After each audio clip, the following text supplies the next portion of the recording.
Halo adik-adik, kembali lagi bertemu dengan saya. Kali ini saya akan membuat materi tentang statistika, di mana statistika ini nanti ada dua part. Part yang pertama saya masih bicara tentang data tunggal.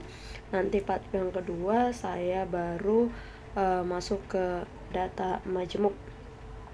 Oke, langsung saja. Jadi bicara tentang statistika, bicara tentang data. Nah, dimana nanti data data yang akan saya jelasin itu adalah data tunggal. Nah, bicara tentang data, maka kita ingat data itu yang pertama kita harus lakukan dulu yang namanya mengurutkan ya. Jadi data itu harus terurut mulai dari yang terkecil sampai yang terbesar. Jadi misalkan aja data yang terkecil itu dimulai dari X1, kemudian X2, lalu X3, nah nanti dan seterusnya sampai pada Xn. Nah misalnya seperti ini data yang terurut. Kemudian nanti di dalam data ini, di dalam statistika ini akan kita pelajari tentang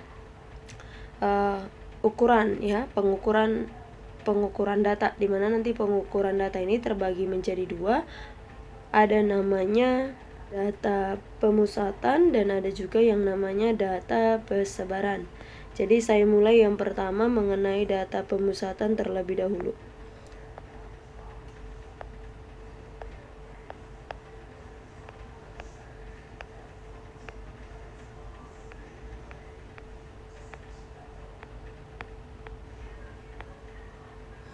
Oke, di dalam data pemusatan ini ada beberapa pengukuran yang harus kalian ketahui. Yang pertama ada namanya si rata-rata ya. Jadi yang pertama itu ada namanya rata-rata. Biasanya rata-rata ini disimbolkan dengan X bar. Jadi rata-rata ini sama lah ini dengan mean ya. Rata-rata ataupun mean. Nah, dia disimbolkan dengan X bar ya. Gitu dia. Kemudian apa rumus rumus daripada rata-rata? Rata-rata itu rumusnya adalah jumlahkan semua data dibagi dengan banyak data gitu ya. Jadi jumlah semua data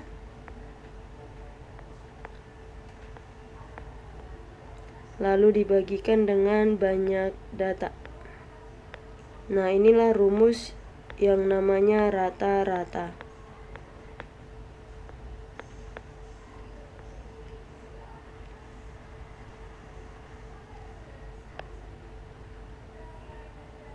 Jadi contohnya misalnya gini. Tadi kan di awal sudah saya jelaskan, misalnya di sini ada ada datanya yaitu X1, X2 sampai Xn. Berarti kalau semisal ditanya rata-ratanya, berarti cara mencari rata-rata itu sama aja dengan X1 ditambah dengan X2 ditambah lagi dengan X3 dan seterusnya sampai nanti ditambah dengan Xn. Semua ini nanti dibagikan dengan banyak data itu sama dengan N. Nah, jadi kira-kira seperti itu untuk mencari yang namanya rata-rata. Jadi contoh sederhananya kira-kira gini. Misalnya kita disuruh tentukan rata-rata daripada, katakanlah rata-rata dari 1, 3, kemudian 7, lalu misalnya di sini 8, lalu misalnya ada 9. Nah, berapakah rata-ratanya? Berarti yang namanya mencari rata-rata rumusnya adalah jumlahkan semuanya bagi banyak data. Berarti 1 ditambahkan dengan 3 ditambahkan dengan 7 ditambahkan dengan 8 ditambahkan dengan 9. Nah, semuanya ini dibagi banyak data. Kalau kita hitung banyak datanya berarti ada sebanyak 5 ya. Maka kalau kita hitung berarti ini sama dengan 1 tambah 3 tambah 7 11, kemudian 11 ditambah 8 itu adalah 19, ditambah 9 misalnya 38. Berarti nanti 38 kita bagi dengan 5. Nah ini kalau misalnya mau kita ubah ke desimal juga boleh aja, misalnya ini 38 dibagi 5 berarti 7,6. Nah, jadi kurang lebih seperti itu yang namanya mencari rata-rata. Oke. Nah, kemudian yang kedua, untuk ukuran pemusatan yang kedua ada namanya si median ya. Ada namanya si median. Median. Nah, median ataupun nilai tengah. Nah, median ataupun nilai tengah. Atau median ini kalau dihubungkan sama kuartil, nah median ini sama juga namanya dengan kuartil kedua gitu ya. Kuartil kedua. Nanti akan saya jelasin siapa kuartil 1, siapa kuartil 3 ya. Nah, jadi untuk median ini sendiri kalau dibuat dengan perumusan ya, maka untuk mencari median ada dua cara. Ini bergantung pada banyaknya data. Nah, yang pertama nanti ada yang banyak datanya itu genap. Ya, ada yang banyak datanya genap, ada juga yang banyak datanya itu ganjil. Saya mulai dari yang ganjil dulu. Jadi kalau misalnya banyak datanya itu ganjil dan banyak data itu disimbolkan dengan N, maka yang namanya mencari median itu rumusannya sama dengan data ke N ditambah dengan 1 lalu dibagikan dengan 2. Nah, begitu untuk mencari mediannya. Kemudian kalau misalnya banyak datanya itu adalah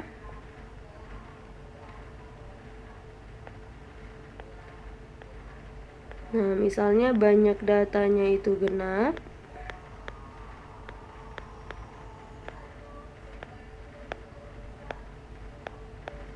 maka untuk mencari yang namanya median itu rumusannya adalah data ke N per 2 ditambah nanti data ke N per 2 plus 1, kemudian semuanya nanti dibagikan dengan 2. Nah, mungkin biar lebih ngerti saya buat contohnya kira-kira gini. Kalau misalnya ada di sini data yang sudah diurutkan, katakan data yang diurutkan itu adalah 1, 2, 3, 4, 5. Nah, misalnya sampai 7 saya taruh ya, 6, 7. Berarti di sini kan banyak datanya ada 7, atau gini aja. Karena ini berurutan nanti takutnya terlalu mudah ya. Misalnya saya tulis nih, ini tadi datanya ada 1. Ada 1, misalnya ada 4. Nah, lalu ada 5, lalu ada 6, ada 8, lalu misalnya ada 9 dan yang terakhir katakanlah di sini 9 lagi gitu ya. Nah, lalu kalau misalnya ditanya berapa mediannya, maka pertama kita hitung dulu datanya. Datanya ada 1, 2, 3, 4, 5, 6, 7. Berarti di sini N-nya sama dengan 7. Nah, N-nya sama dengan 7. Maka kalau dia tanya berapa mediannya, median itu sama dengan data ke, karena dia 7 berarti kan ganjil. Jadi kita pakai yang ini. Berarti median itu sama dengan data ke N tambah 1, berarti 7 tambah 1 dibagi dengan 2. Nih, saya tulis dulu. 7 ditambah 1 dibagi dengan 2. Nah, berarti median itu berada di data ke 4. 8 dibagi 2. Nah, sekarang kita hitung yang manakah data keempat, maka asumsinya seperti ini. Inilah yang disebut sebagai data pertama atau X1. Yang ini namanya data kedua atau X2. Lalu yang ini namanya data ke-3, lalu yang ini namanya data ke-4 dan seterusnya. Nah, berarti yang di soal itu kan data ke-4. Data ke-4 itu berapa? Nilainya sama dengan 6. Jadi kurang lebih seperti itu. Jadi sama halnya dengan yang genap. Yang genap juga berlaku demikian. Contohnya masih sama, saya ambil untuk yang genap. Saya ambil angka yang itu aja, 1, 4, 5, 6, 8, misalnya sampai 9 aja. Nah, di sini kan datanya ada 1, 2, 3, 4, 5, 6, berarti N-nya sama dengan 6. Nah, berarti datanya adalah genap. Maka kalau misalnya ditanya berapa mediannya, rumusnya adalah data ke N per 2 ditambah data ke N per 2 lalu ditambahkan dengan 1, kemudian kita bagikan dengan 2. Nah, data ke 6 bagi 2 berarti sama juga dengan data ketiganya. 6 yang mana data ketiga? Ini namanya data 1, ini namanya data 2, yang ini namanya data 3. Nah, lalu yang ini namanya data keempat. Berarti di sini nanti data ke 6 bagi 2 berarti data ketiga. Nah, data ketiga itu berapa? Data ketiga sama dengan 5 ditambah data ketiga ditambah 1. Berarti yang ini namanya data keempat ya. Yang ini namanya data keempat. Nah, data keempat itu samalah nilainya dengan 6. Lalu kita bagi dengan 2. Berarti hasilnya sama dengan 5,5. Nah, karena di sini kan ceritanya data ketiga ditambah data keempat bagi 2, maka kalau semisal ditanya di mana posisinya itu berarti tepatnya di antara data ketiga dan data keempat. Jadi mediannya ada di sini. Gitu. Kalau tadi di atas berarti mediannya ada di data keempat, yaitu yang ini. Nah, ini kalau bicara tentang posisi.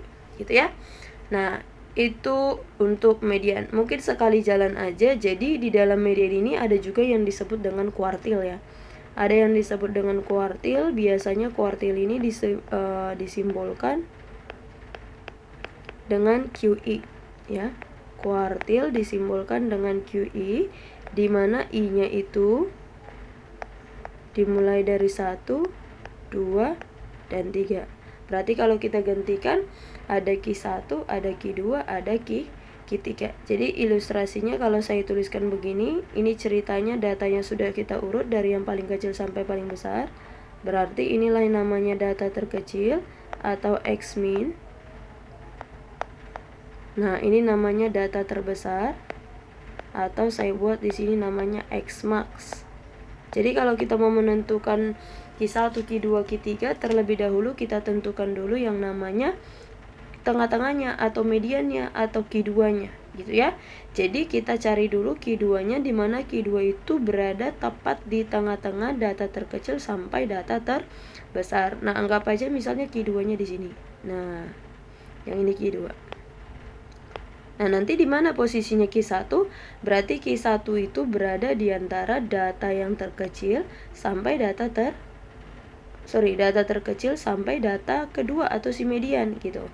Berarti nanti ambil tengah-tengahnya. Misalnya aja tengah-tengahnya yang terkecil dengan Q2 itu di sini. Nah, berartilah di sinilah posisi Q1 itu berada. Sementara kalau Q3 berarti berada di tengah-tengah Q2 dengan data yang paling besar. Berarti posisinya ada di sini.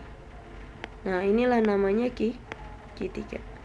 Nah, maka nanti adik-adik harus ingat di mana jarak antara data yang terkecil ke Q1 itu harus sama jaraknya, jarak Q1 dengan Q2 harus sama juga, Q2 ke Q3 harus sama juga, Q3 ke data yang paling besar gitu. Nah, lalu kita kenalan Q1 itu disebut apa?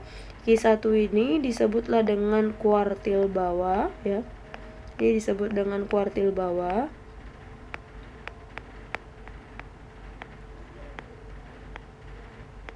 Ini kuartil bawah, sementara Q2 ini disebut dengan kuartil tengah. Nah, kuartil tengah alias median ya, kuartil tengah alias median. Sementara Q3 ini disebutlah namanya kuartil atas.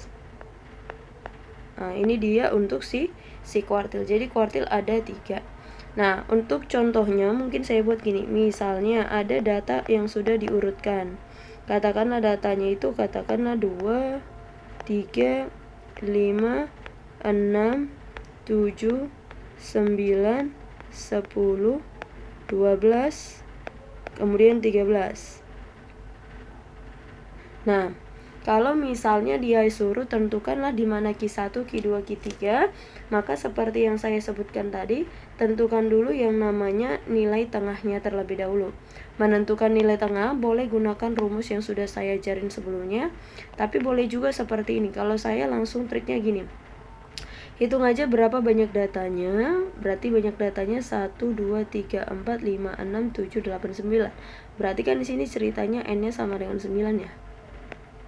Nah, kalau seandainya kita menggunakan rumus, berarti mencari Q2 itu, ya kan? Mencari Q2 itu sama dengan apa? Berarti data ke n ditambah 1 dibagi 2, karena ini ceritanya ganjil. Berarti sama aja dengan data ke 9 ditambah 1, berarti data ke 10 bagi 2 alias data ke 5. Nah, kita hitung yang mana data ke 5. Ini data 1, data 2, data 3, data 4, data 5. Nah, maka nanti mediannya itu persis di sini. Nah, inilah posisi median itu berada. Nah, sekarang kita mau menentukan Q1. Cara menentukan Q1 berarti fokusmu data yang di sebelah kirinya Q2. Data yang di sebelah kiri Q2 kan tinggal angka 2, angka 3, angka 5, dan angka 6. Maka kalau misalnya ditanya di manalah posisi Q1 itu berada, berarti sama aja kamu mencari nilai tengah dari data yang tersisa di sebelah kirinya Q2. Berarti datanya ada 4, jatuhnya itu datanya menjadi genap. Berarti kalau kita mau mencari Q1, ya, kalau kita mau mencari Q1, kamu fokus yang warna biru ya. Kamu fokus warna biru, anggap aja ini tadi sebagai data pertamanya, ya. Ini misalnya data kedua, ini data ketiga, ini data keempat. Berarti n-nya sama dengan 4. Maka karena dia genap, maka rumusannya nanti data ke n per 2 ditambah data ke n per 2 ditambah 1 lalu dibagikan dengan 2. Berarti di sini konteksnya n-nya sama dengan 4. Lagi-lagi lihat yang warna biru ya. Lihat yang warna biru.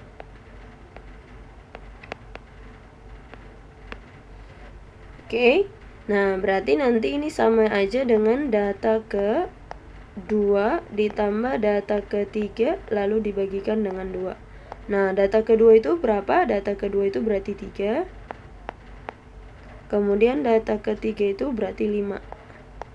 Lalu kita bagi 2, berarti hasilnya sama dengan 4. Nah, ingat, kalau misalnya dia tanya posisinya Q2 berada di mana, berarti di antara data kedua dan data ketiga. Jadi posisinya itu tepatnya di sini.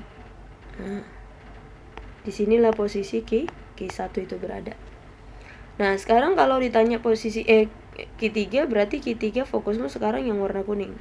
Asumsikan yang menjadi Q1-nya sekarang Q1 yang menjadi X1-nya itu sekarang yang ini data pertama, data kedua, data ketiga, data keempat.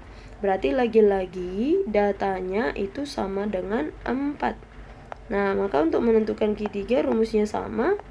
Data ke 4 bagi 2 berarti data kedua ditambah data ketiga dibagi dengan 2. Nah, sekarang yang ini fokusmu yang warna kuning ya.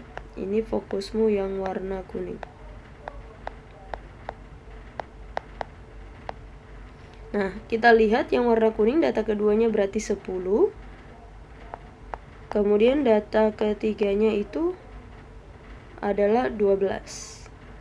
Lalu kita bagikan dengan 2.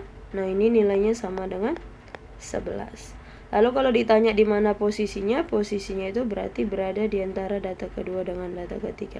Jadi nilai Q3-nya ada di sini. Nah, begitu dia. Oke. Jadi kurang lebih seperti itu untuk menentukan yang namanya kuartil 1, kuartil 2 dan juga kuartil 3. Selanjutnya yang ketiga, saya masuk ke modus ya, modus. Nah, biasanya modus ini disimbolkan dengan M0 ya. Nah, apa itu modus? Modus adalah nilai statistika yang frekuensinya paling banyak atau data statistika yang frekuensinya paling banyak gitu ya. Data statistika yang frekuensinya paling banyak.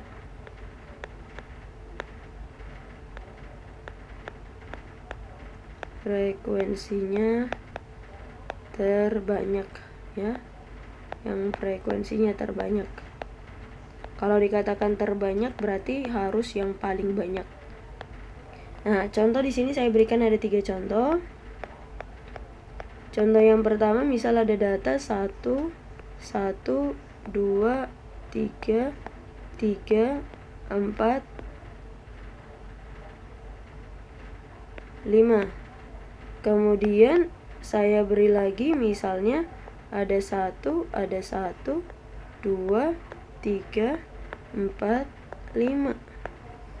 Nah, kemudian saya buat lagi di sini 1, 2, 2, 3, 3, 4, 4. Nah, kalau misalnya ditanya berapakah modusnya? Nah, tadi kan modus itu adalah data yang frekuensinya paling banyak. Kalau kita lihat angka-angka yang sudah disediakan, angka yang paling sering muncul itu yang mana? Kalau kita lihat di sini angka 1-nya itu muncul 2 kali. Angka 2-nya muncul sekali. Angka 3-nya muncul 2 kali. Angka 4-nya sekali. Angka 5-nya sekali. Berarti ada nih yang sama yang frekuensinya paling banyak. Ya, ada yang sama yaitu angka 1 dan angka 3 yaitu sama-sama muncul 2 kali. Sementara yang lainnya itu hanya muncul sekali. Maka dari sini bisa kita katakan berarti modusnya ada 2, yaitu siapa? Modusnya ada 1 dan si 3. Nah, jadi nilai modusnya ada 2 nih. Sementara untuk yang kedua modusnya itu sama dengan berapa? Kita perhatikan di sini angka 1-nya muncul 2 kali, angka 2-nya muncul sekali, 3-nya muncul sekali, 4-nya muncul sekali, 5-nya muncul sekali. Berarti di sini nilai modusnya ada berapa? Nilai modusnya itu ada 1. Siapa itu? Ya, modusnya adalah 1. Nah, kalau modusnya hanya ada 1, inilah yang disebut dengan modus tunggal. Nah, ini namanya modus tunggal. Nah, lalu yang ketiga kita perhatikan di sini, yang ketiga angka 1-nya itu muncul 2 kali, angka 2-nya muncul 2 kali, angka 3-nya muncul 2 kali, angka 4-nya muncul 2 kali. Jadi karena angka 1, angka 2, angka 3, angka 4 sama-sama muncul 2 kali, berarti tidak ada frekuensi yang paling banyak gitu ya, sama-sama 2 semuanya. Berarti untuk yang ketiga ini kondisinya dia namanya tidak punya modus ya. Dia namanya tidak punya modus.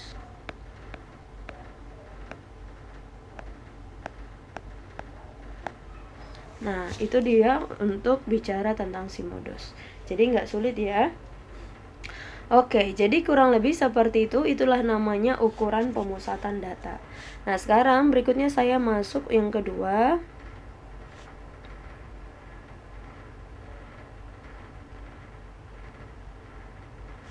Nah, yang kedua saya masuk tentang data persebaran ya. Yang kedua saya masuk tentang data persebaran. Saya lanjut di sini. Data persebaran.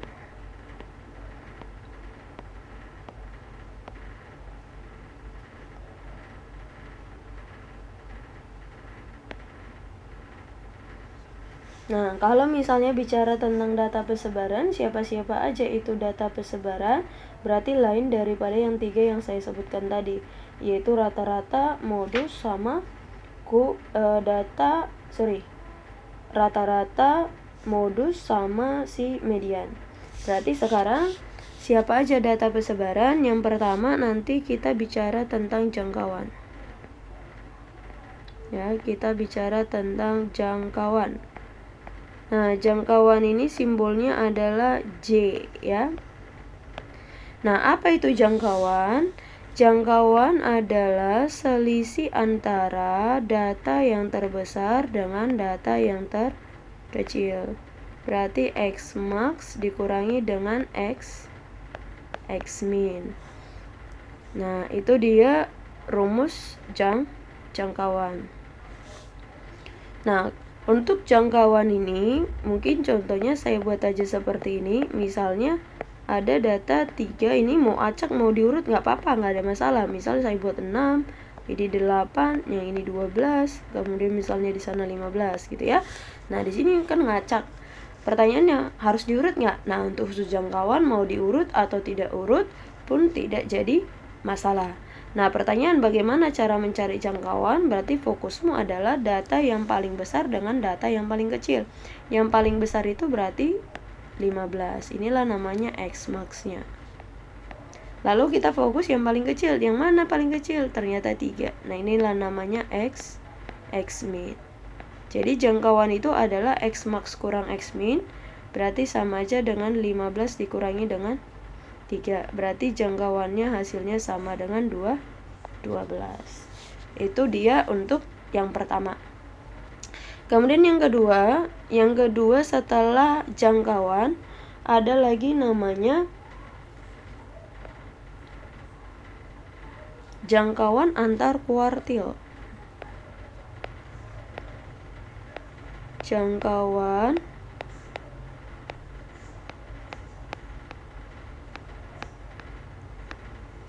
jangkauan antar kuartil.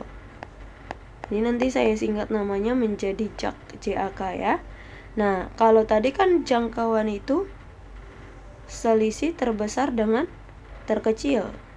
Nah, kalau ini karena jangkauan antar kuartil berarti selisih kuartil terbesar dengan kuartil terkecil. Siapa kuartil terbesarnya? Berarti Q3. Siapa kuartil terkecilnya? Berarti Q1. Jadi jangkauan antar kuartil itu sama dengan Q3 dikurangi dengan Q1. Nah, untuk perumusan mungkin nggak perlu saya berikan.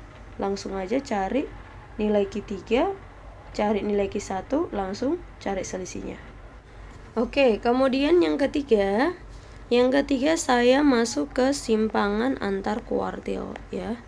Simpangan antar kuartil.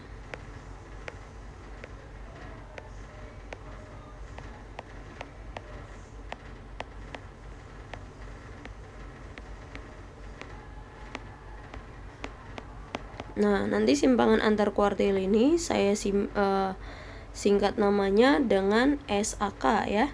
Simpangan antar kuartil, maka perumusannya adalah setengah daripada jangkauan antar kuartil. Nah, jangkauan antar kuartil itu tadi kan Q3 kurang Q1. Berarti simpangan antar kuartil setengahnya ya. Setengah daripada jangkauan antar kuartil. Nah, ini yang ketiga. Nah, lalu setelah yang ketiga, setelah simpangan kuartil, yang keempat ada namanya simpangan rata-rata ya. Ada namanya simpangan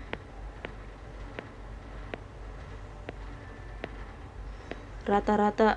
Nah, untuk simpangan rata-rata itu sendiri saya singkat lagi namanya dengan SR, dimana rumus daripada SR itu sama dengan jumlah daripada, nah untuk jumlah saya simpulkan dengan sigma, jumlah daripada I sama dengan 1 sampai nanti I-nya N ya, dari mutlak daripada XI dikurangi dengan X bar kemudian dibagikan dengan banyak datanya. Nah, ini dia rumus untuk simpangan rata-rata, di mana XI ini ya, seperti yang saya jelasin di awal, XI ini dia menyatakan data ke I ya. Dia menyatakan data ke I. Jadi kalau X-nya 1, kalau I-nya 1 berarti X1 yang artinya data pertama. Kalau X bar itu nggak ada masalah, X bar ini namanya rata-rata. Sementara kalau N itu menyatakan banyak datanya. Nah, itu dia ya. Mungkin untuk simpangan rata-rata saya akan berikan satu contoh biar ngerti cara penggunaannya. Nah, contoh di sininya, misal saya mempunyai data. Katakanlah datanya itu adalah ada 3, ada 1, ada 5, ada 6, ada 5. Oke. Nah, seperti yang saya jelasin di awal, yang pertama datanya ini adalah kamu urut dulu. Anyway, pertanyaannya tentukan yang namanya simpangan rata-rata ya. Nah, itu pertanyaannya.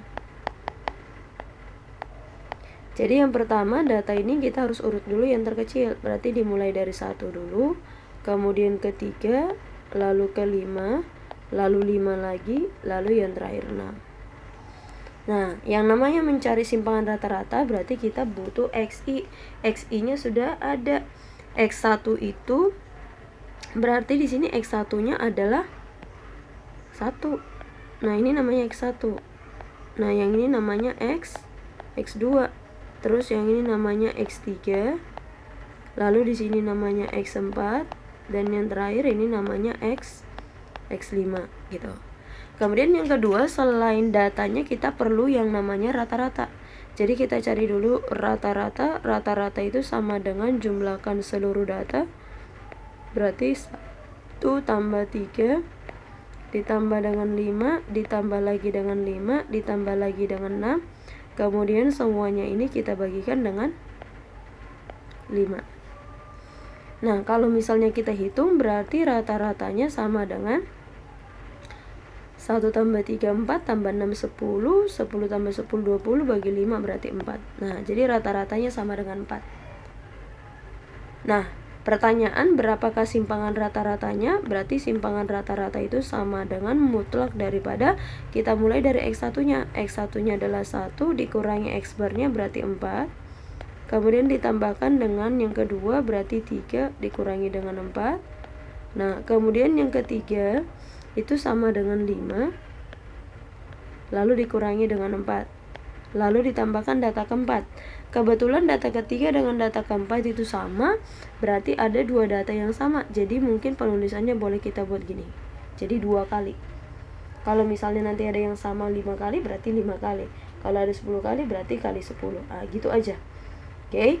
Nah, kemudian nanti ditambah data yang terakhir. Data yang terakhir berarti 6. Jadi mutlak daripada 6 dikurangi dengan 4. Nah, semuanya ini nanti kita bagikan dengan banyak datanya, berarti datanya ada 5. Nah, ini tinggal kita hitung berarti sama dengan 3 plus 1 plus 2 lalu plus 2 lagi dibagikan dengan 5. Maka nanti hasilnya itu sama dengan 8/5.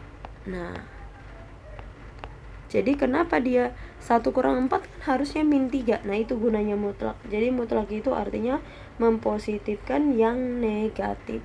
Jadi 1 minus 4 itu harusnya minus 3. Kita mutlakin maka hasilnya sama dengan 3. Jadi kurang lebih seperti itu untuk mencari yang namanya simpangan rata-rata. Nah, selanjutnya saya akan buat lagi untuk yang kelima. Selain simpangan rata-rata, yang kelima ada lagi yang namanya ragam ya. Ragam ataupun varians. Nah, ragam ataupun varians.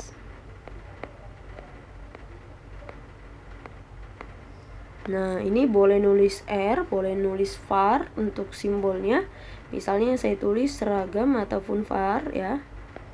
Nah, nanti untuk mencari var ini dia mirip-mirip sama mencari simpangan rata-rata. Nah, bedanya nanti di sini. Jadi jumlah daripada XI dikurangi nanti dengan X bar, lalu ini dikuadratin. I-nya masih sama, I-nya dimulai dari 1 sampai nanti pada N. Lalu semuanya nanti kita bagi dengan banyak data alias sama dengan N.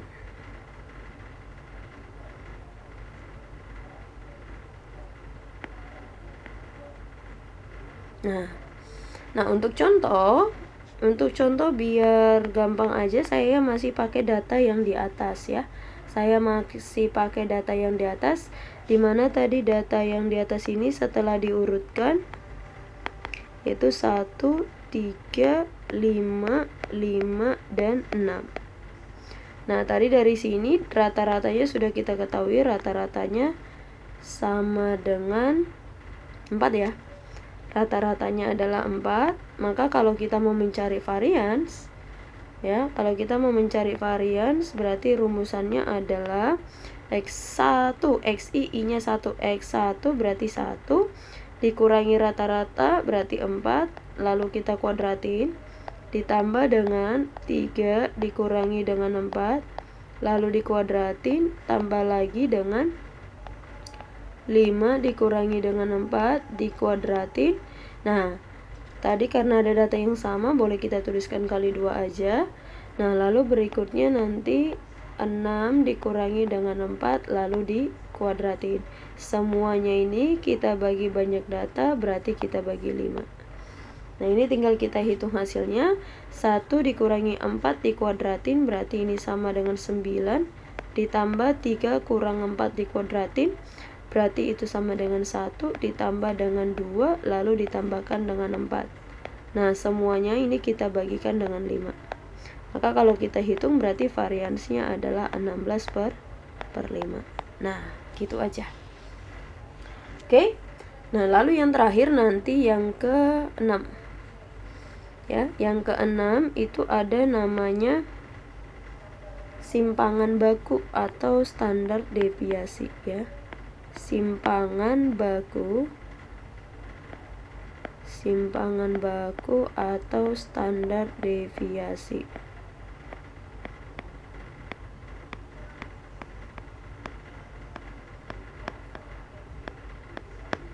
Nah, untuk simpangan baku ini sendiri saya buat simbolnya atau penulisannya itu adalah SD. Nah, untuk mencari SD ini simpel aja. Kalau kamu sudah cari ragam, sudah cari varians, maka nanti standar deviasi ini rumusnya adalah akar daripada ragam. Nah, jadi sesimpel itu aja ya. Standar deviasi itu adalah akar daripada ragam. Jadi kalau di soal ditanya berapa simpangan bakunya ini, biar gampang cari aja dulu ragamnya. Nanti standar deviasinya tinggal kita akarkan. Contohnya saya masih pakai contoh yang sebelumnya, yang datanya 13556, dimana variansnya kita sudah tahu ya. Variansnya itu sudah kita tahu, yaitu sebesar 16 per 5. Ini berdasarkan contoh